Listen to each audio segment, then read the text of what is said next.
हिंदवी स्वराज्याचे सरसंस्थापक छत्रपती शिवरायांना मानाचा मुजरा करतो। भारतीय राज्यघटनेचे शिल्पकार भारतरत्न डॉक्टर बाबासाहेब आंबेडकर यांना मानवंदना अर्पित करतो।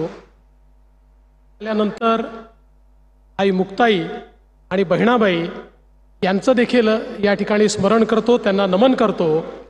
आणि आज आपल्यामध्ये उपस्थित असलेले अखिल विश्वातील सर्वाधिक लोकप्रिय नेते आणि भारताचे प्रधानमंत्री माननीय मोदीजींचं आमच्या सगळ्या मातृशक्तीच्या वतीनं या ठिकाणी खूप खूप स्वागत करतो।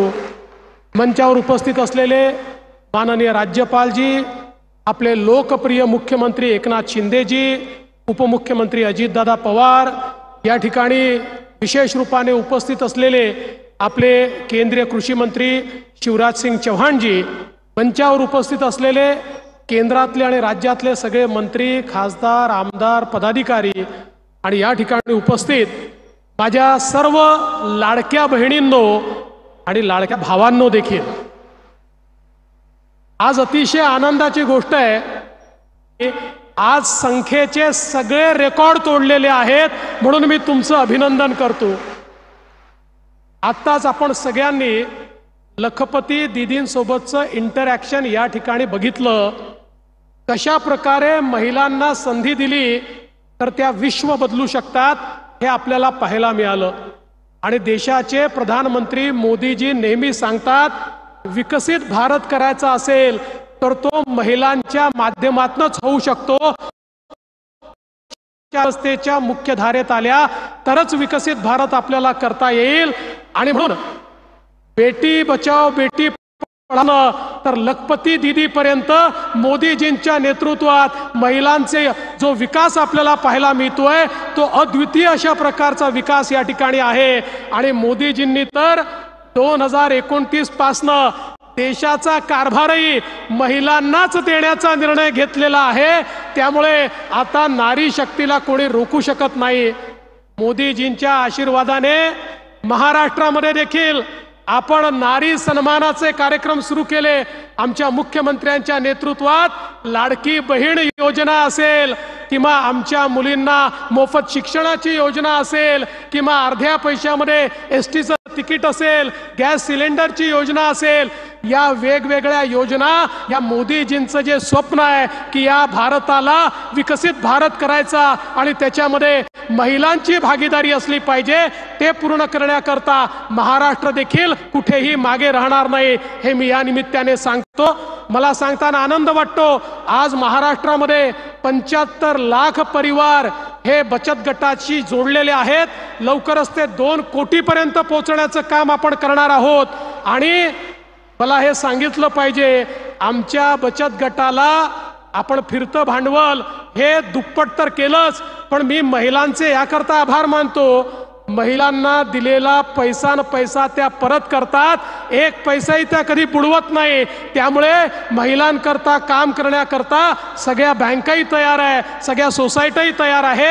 आणि म्हणून मी तुमचं अतिशय मनापासनं या ठिकाणी अभिनंदन करतो। आज खरं म्हणजे या जळगाव जिल्ह्यात आलो आहोत। आज आपल्याकरता काल एक दुःखद प्रसंग देखील घडला। नेपाळमध्ये आपल्या जिल्ह्यातल्या काही नागरिकांचा एका दुर्घटनेत मृत्यू झाला।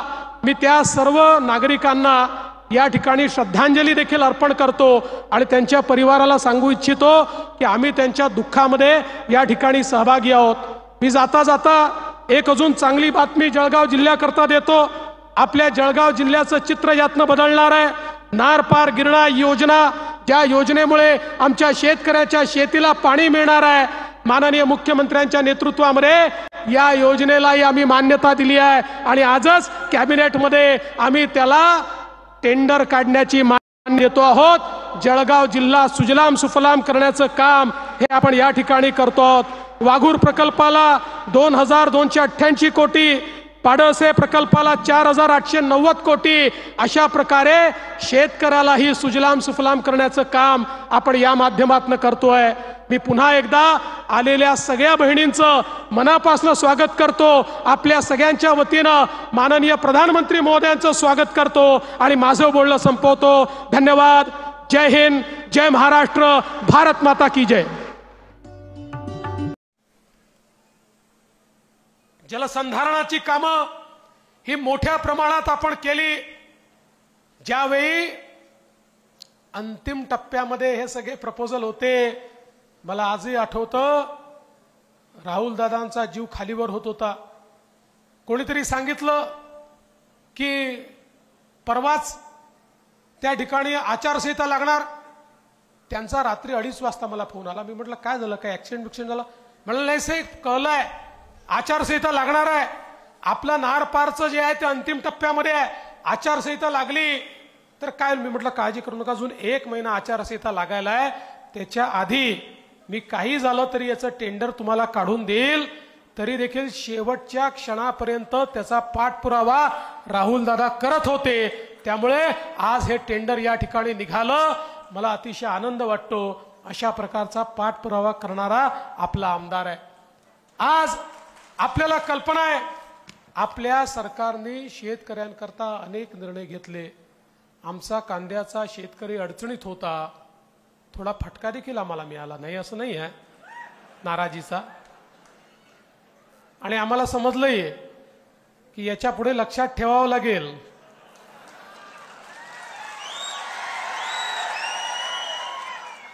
पाना थोडक्याने आमची बिचारी ताई राहून गेली ना, असं काय करताय? पण आज मला आनंद आहे की शेवटी सरकार कुठलं असतं? सरकार लोकांचं मत समजून घेणारं असतं. आपल्या सरकारने मत समजून घेतलं, कांद्यावरचे निर्बंध दूर केले. आणि आता तुम्हाला सांगतो, आम्हाला ठेच लागलेली आहे. आम्ही यापुढे ताकही फुंकून पिणार. त्यामुळे जोपर्यंत मोदी सरकार आहे अशी अचानक निर्यात बंदी वगैरे यापुढे लागणार नाही. हे सरकार तुमचं सरकार आहे. बघा, आंतरराष्ट्रीय बाजारपेठेमध्ये कापूस आणि सोयाबीनचा भाव पडला. मागच्या वर्षी खरीपामध्ये आम्ही सांगितलं होतं की आम्ही सोयाबीनला 5,000 रुपये हेक्टरी मदत करू. लोकसभेची निवडणूक आली, आम्ही करू शकलो नाही. लोकांना वाटलं हे चुकीचं सांगतायत. पण लोकसभेची निवडणूक संपल्याबरोबर सोयाबीनच्या शेतकऱ्याच्या खात्यामध्ये पैसा जमा करणं आम्ही सुरू केलं. 4,000 कोटी रुपये आम्ही शेतकऱ्यांच्या खात्यात दिले. यावर्षी सोयाबीन खरेदी करत असताना पावसाळा उशिरापर्यंत गेल्यामुळे सोयाबीनचं मॉइश्चर 18% गेलं. 12% वर खरेदी होत नाही. 400 केंद्र उघडले, 2 लाख शेतकऱ्यांनी रजिस्ट्रेशन केलं. पण शेतकरी माल आणायचा तर मॉइश्चर 18%, 17%. मग आम्ही शेतकऱ्यांना सांगितलं मॉइश्चर मीटर पाठवतो, 8-10 दिवस थांबा, उघाडीमध्ये मॉइश्चर कमी होत जाईल. आमच्या लक्षात आलं की मॉइश्चर हे आता 15% आलेलं आहे. आम्ही केंद्र सरकारला विनंती केली, कारण आम्हाला याची माहिती होती. आम्ही आचारसंहितेपूर्वी केंद्राला पत्र पाठवलं होतं की तुम्ही यावेळेस सोयाबीनच्या खरेदीमध्ये मॉइश्चर कंटेंट 18% ठेवा, कारण आमच्याकडे पाऊस खूप उशिरापर्यंत पडलेला आहे, यात खरेदी होणार नाही. मला अतिशय आनंद वाटतो. आणि आम्ही सांगितलं जर काही फरक आला तर पैसे आम्ही देऊ. मला अतिशय आनंद आहे. कालच केंद्र सरकारचा आदेश आला आणि 12% ऐवजी त्यांनी 15% मॉइश्चर अलाव केलं. त्यामुळे आता सगळ्या सोयाबीनची खरेदी हे राज्य सरकार हमी भावानं त्या ठिकाणी करेल. 400 केंद्र काढले आहेत आणि मोदीजींनी घोषणा केली आहे 6,000 रुपयाचा भाव देण्याची. आणि आम्ही तर आता योजना आणलेली आहे. काय योजना आणली आहे? भावांतर योजना. यानंतर जितके वेळा हमी भावापेक्षा बाजारभाव कमी होईल तितके वेळा यातला जो फरक असेल तो फरक राज्य सरकार थेट तुमच्या खात्यामध्ये त्या ठिकाणी देईल. एकाही सोयाबीन उत्पादकाचं नुकसान आता यापुढे आम्ही होऊ देणार नाही. पण काल परवा लबाडाचं आवतन चालू झालं. काही लोकांना मेसेज यायला लागले काँग्रेसचं सरकार आलं की 7,000 रुपये भाव देणार. मी म्हटलं चांगली गोष्ट आहे. काल फोन लावला कर्नाटकमध्ये, अरे म्हटलं काँग्रेसचं सरकार आहे, सोयाबीनचा भाव सांगा. माझ्याकडे कागद आहे, लिस्टच पाठवली त्यांनी. सगळ्या वेगवेगळ्या बाजारात कुठे 100 रुपये कमी, 100 रुपये जास्ती. ॲव्हरेज भाव किती आहे माहितीये? 3800 रुपये. कर्नाटकामध्ये 3800 भाव देतात आणि चोंबडे इथे येऊन सांगतात 7000 रुपये भाव देऊ.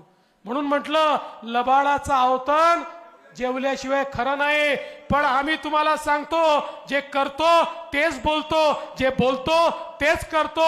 6000 रुपयाचा भाव देणार म्हणजे देणारच, हे तुम्हाला या निमित्ताने मी सांगण्याकरता आलो आहे. आज तुम्ही बघा, आमच्या शेतकऱ्याला 1 रुपयात आपण पीक विमा दिला. 8000 कोटी रुपयाचा पीक विमा यावर्षी शेतकऱ्यांच्या खात्यामध्ये गेला. वेगवेगळ्या प्रकारचे मदत आपण शेतकऱ्यांना त्या ठिकाणी दिली. आणि हे सगळं करत असताना सगळ्यात महत्वाची गोष्ट जर काही असेल तर आपण शेतकऱ्यांना वीज बिलाची माफी दिली.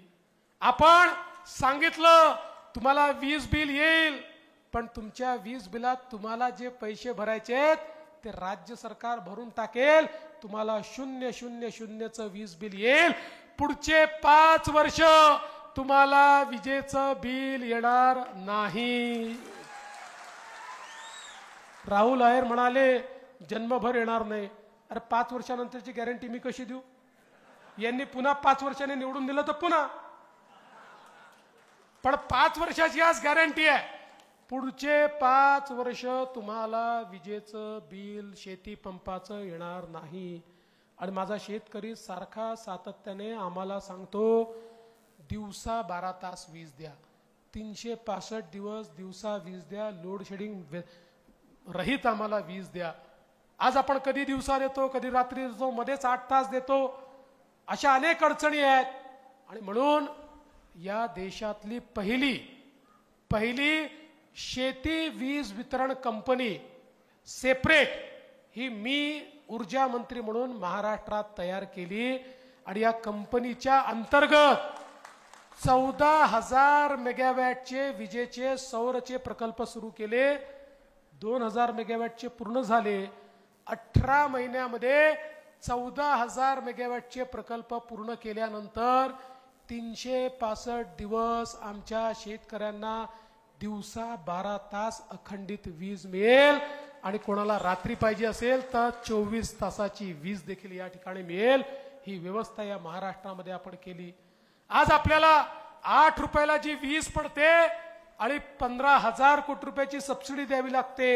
या सौर ऊर्जेमुळे केवळ 3 रुपयाची ती वीज आपल्याला पडते आहे. त्यामुळे 5 रुपये आपले युनिटच्या मागे वाचतायत. तेच पैसे आम्ही आता तुमचं वीज बिल माफ करण्याकरता त्या ठिकाणी वापरणार आहोत. म्हणजे अशा प्रकारचं अर्थकारण उभं केलंय की शेतकऱ्यांना मोफत वीज तर देऊ, पण आमच्या खिशात म्हणजे सरकारच्या तिजोरीतही 2-3 वर्षानंतर पैसे मागावे लागणार नाही. ऑटो पायलट मोडवर तुम्हाला त्या ठिकाणी 0 वीज बिल येईल. अशा प्रकारची व्यवस्था आपण तयार केली. आणि आता तर आपण अजून एक निर्णय घेतलेला आहे. पुन्हा एकदा महायुतीचं सरकार आलं, आमचे राहुल दादा या ठिकाणी हॅट्रिक करून परत आले की आम्ही ठरवलंय शेतकऱ्यांना कर्जमाफी आम्ही देणार आहोत. शेतकऱ्यांच्या 7/12वर कर्जाचा उतारा राहणार नाही. अशा प्रकारचा निर्णय देखील आपल्या सरकारने घेतलाय. हे सरकार सामान्यांकरता काम करणारं सरकार आहे. बंधू भगिनींनो, दीन दलित, गोर गरीब, आदिवासी, शेतकरी, शेतमजूर, महिला, अल्पसंख्याक, ओबीसी, आमचा मराठा समाज, धनगर समाज, प्रत्येक समाजाकरता वेगवेगळ्या योजना तयार करून त्या समाजातल्या शेवटच्या घटकापर्यंत पोहोचण्याचं काम आपल्या सरकारने केलं. आणि आपल्या देशाच्या प्रधानमंत्र्यांनी आपल्याला एक संकल्प दिला. आणि तो काय संकल्प होता की आपल्याला जर विकसित भारत करायचा असेल तर या भारताची 50% लोकसंख्या म्हणजे आपल्या माता भगिनी या जोपर्यंत सामाजिक आर्थिक परिवर्तनाचा केंद्रबिंदू होत नाही तोपर्यंत या देशाला विकसित करता येणार नाही. आणि म्हणून प्रधानमंत्र्यांनी बेटी बचाओ बेटी पढाओ पासनं लखपती दीदी पर्यंतचे कार्यक्रम आखले. मागच्या काळामध्ये नाशिकमध्येच लखपती दीदीचा जळगावला झाला होता लखपती दीदीचा कार्यक्रम. लखपती दीदी म्हणजे मोदीजींच्या योजनेतनं व्यवसाय सुरू करून ज्या महिला वर्षाला 1,00,000 रुपयापेक्षा जास्त पैसा कमावतात त्या लखपती दीदी आहेत. महाराष्ट्रामध्ये 11 लाख लखपती दीदी तयार झाल्या. आता 25 लाख करणार आहोत आणि 2028 पर्यंत 50 लाख लखपती दीदी आम्हाला करायचे आहेत. डॉक्टर राहुल अहेर, तुम्हाला माझं आव्हान आहे, आम्हाला 50 लाख करायचे आहेत. तुमच्या मतदारसंघात किमान माझ्या 25,000 लाडक्या बहिणींना लखपती दीदी तुम्ही करा. तुम्हाला जी मदत लागेल हा देवा भाऊ तुम्हाला मदत करेल, पण माझ्या लाडक्या बहिणी या लखपती दीदी झाल्या पाहिजे. आपण लेक लाडकी सारखी योजना सुरू केली, ज्या योजनेच्या अंतर्गत आपण घरामध्ये मुलगी जन्माला आली, ती जन्माला आल्याबरोबर 5,000 रुपये, ती 4थ्या वर्गात गेली की 5,000 रुपये, 7व्या वर्गात गेली की 7,000 रुपये, 11व्या वर्गात गेली की 8,000 रुपये, ती 18 वर्षाची झाली की 75,000 रुपये, असे 1,00,000 रुपये त्या घराला देतो. घरामध्ये लक्ष्मी आली आहे याचं प्रत्यंतर यावं आणि मुलीच्या जन्माचं स्वागत व्हावं, अशा प्रकारची योजना आपण सुरू केली आहे. दुसरी योजना आपण सुरू केली, अलीकडच्या काळामध्ये आपल्याला कल्पना आहे उच्च शिक्षणामध्ये फी खूप मोठी द्यावी लागते. खाजगी कॉलेजमध्ये 2 लाख 4 लाख 5 लाखाची फी आहे. जो गरीब आहे, जो मध्यमवर्गीय आहे, त्याच्या घरी एक मुलगा असेल एक मुलगी असेल, एकाला शिकवायची ऐपत असते. मग साहजिक मुलीला बोलावून सांगितलं जातं, बेटा